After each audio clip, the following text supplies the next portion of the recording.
Bukod sa mga sakuna at kalamidad na nangyari sa iba't ibang mga bansa at lugar, ay binigyan din ng pamunuan ng Local Disaster Risk Reduction Management sa bayan ng Basista ang kahalagahan sa pagkakaroon ng mga evacuation plan pagdating sa kahit anumang gatherings.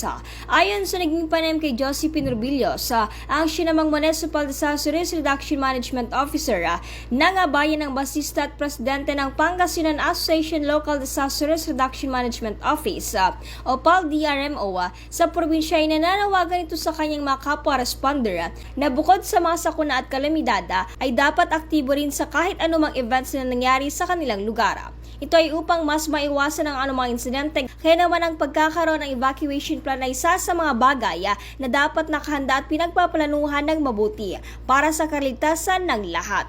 Ay nananawagan sa marami pong nangyayari na disasters sa ating paligid. Hindi lang po tayo, ang Amerika, ang Texas, like for example, let's take a look at what happened in Texas.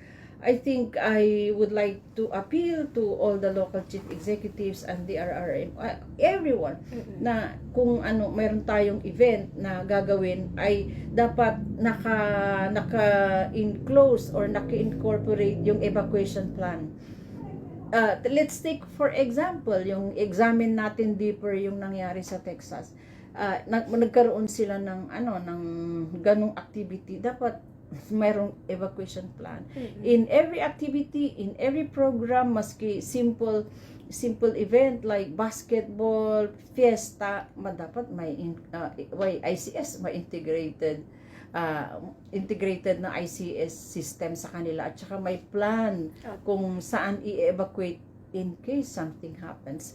When I was in Korea, when I was there to visit my daughter. Tinignan ko po kung saan yung nangyaring stampede doon sa